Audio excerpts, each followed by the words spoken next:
Shalom, selamat pagi saudara-saudariku yang dikasihi Yesus Kristus Sang Putra Allah. Kita bertemu lagi dalam Renungan Pagi yang dibawakan oleh Pendeta Trison Ginting dengan tema khas Bersama Allah di Waktu Fajar. Semoga firman Allah bersama Anda sepanjang hari. Selamat pagi umat-umat Tuhan yang berpengharapan. Semoga kita dalam keadaan sehat dan kita bertemu kembali dalam Renungan Pagi kita pada pagi hari ini, Minggu 19 Juni 2022 dengan judul Seperti Pohon. Ayatnya terdapat di dalam Mazmur 1 ayat 3. Ia seperti pohon yang ditanam di tepi aliran air, yang menghasilkan buahnya pada musimnya, dan yang tidak layu daunnya. Apa saja yang diperbuatnya berhasil. Seharusnya tidak boleh ada kepura-puraan dalam kehidupan mereka yang memiliki pekabaran yang begitu suci dan mulia sebagaimana kita telah dipanggil untuk menyampaikannya. Dunia sedang menyaksikan umat Masehi Advent hari ke-7 karena ia mengetahui sesuatu tentang pengakuan iman mereka dan standar mereka yang tinggi, dan ketika dunia melihat mereka yang hidup tidak sesuai dengan pengakuannya, maka dunia menunjuk kepada mereka dengan cemoohan. Mereka yang mengasihi Yesus akan menyelaraskan semua aspek dalam kehidupan mereka dengan kehendaknya. Mereka telah memilih untuk berada di pihak Tuhan, dan hidup mereka secara menyolok sangat berbeda dengan kehidupan duniawi. Penggoda akan mendatangi mereka dengan bujukan dan suapnya, sambil berkata, "Semua ini akan kuberikan kepadamu jika engkau mau menyembah aku." Tetapi mereka tahu bahwa dia tidak layak menerima apapun, dan mereka menolak untuk menyerah pada godaannya. Melalui anugerah Tuhan, mereka dimampukan untuk menjaga kemurnian prinsip mereka tanpa noda. Malaikat suci dekat di samping mereka, dan Kristus dinyatakan dalam ketaatan mereka yang teguh pada kebenaran. Mereka adalah prajurit Kristus, sebagaimana saksi sejati yang memberikan kesaksian yang menentukan dalam mendukung kebenaran.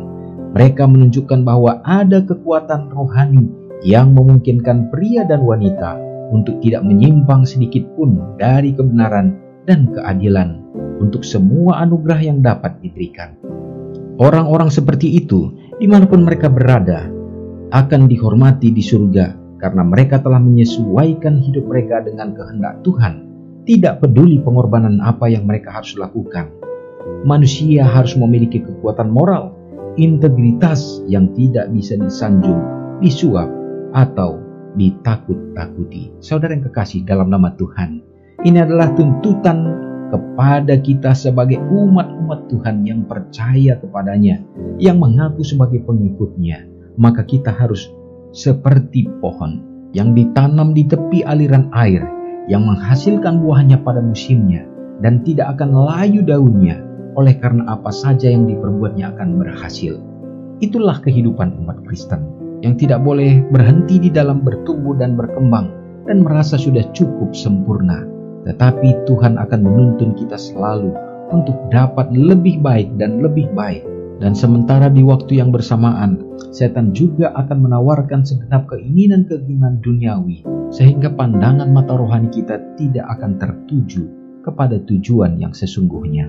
Saudaraku, marilah kita menjaga senantiasa prinsip kerohanian kita untuk tetap teguh di dalam Tuhan. Mari kita sama-sama berdoa. Maha besar Allah Bapa yang bertahta dalam kerajaan surga, terpujilah Engkau ya Tuhan. Oleh karena kuasa Tuhan yang selalu menaungi kehidupan kami, melindungi dan menjaga kami ya Bapa, sehingga kehidupan yang Tuhan percayakan kembali untuk kami nikmati di sepanjang hari ini, kami yakin berkat-Mu akan mengiringinya. Ya Bapa, terima kasih pekabaran firman-Mu menjadi kekuatan bagi kami untuk yakin dan percaya bahwa Tuhan yang akan menolong sehingga kami akan berdiri teguh di dalam iman kerohanian, dalam prinsip-prinsip kebenaran Tuhan. Biarlah kami dapat bertumbuh dan menghasilkan buah-buah roh, sehingga melalui kehidupan kami pun nama Tuhan dipermuliakan. Hari ini ya Bapa, kami siap melangkah dan melakukan segenap kegiatan kami di hari yang pertama dalam minggu ini. Karuniakanlah umat-Mu dengan kesehatan, kekuatan dalam melakukan segenap pekerjaan, dan kebijaksanaan di dalam menuntun kehidupan rumah tangga, supaya ada kedamaian, sukacita bagi semua anak-anak yang Engkau karuniakan. pertumbuhan dan perkembangan mereka. Biarlah Engkau yang akan menuntun sehingga seimbang secara fisik, mental, dan kerohanian, dan mereka dapat menjadi anak-anak Tuhan yang dipersiapkan mewarisi kerajaan. Hamba-Mu berdoa bagi umat-umat Tuhan yang merasa kecewa di dalam kehidupan sekarang ini oleh berbagai hal, baik di dalam kehidupan keluarga yang kurang harmonis, demikian juga faktor ekonomi yang mendesak, bahkan kebutuhan-kebutuhan yang lainnya, Bapak, membuat iman mereka menjadi undur. Tuhan akan kuatkan ya Bapak, lawatan dan jamahan kuasa-Mu menjadi bahagian mereka ya Bapak, sehingga juga mereka akan semakin diteguhkan.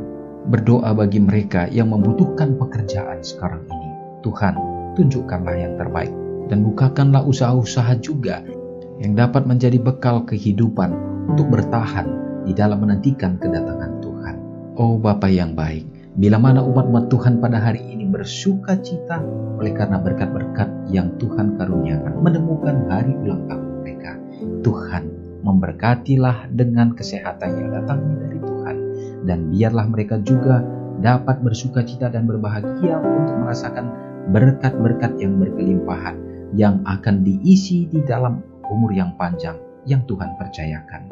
Terpujilah Engkau Bapa, semoga berkat yang sama menjadi harapan dan menjadi milik kami semua. Ampuni kami. Doa ini Hamba-Mu serahkan di dalam nama Yesus yang sudah menyelamatkan kami. Amin. Selamat pagi, Tuhan Yesus memberkati. Ingatlah Matius 5 ayat 13-16. Biarlah kamu menjadi garam yang mengasinkan dan terang yang menyinari kehidupan orang lain.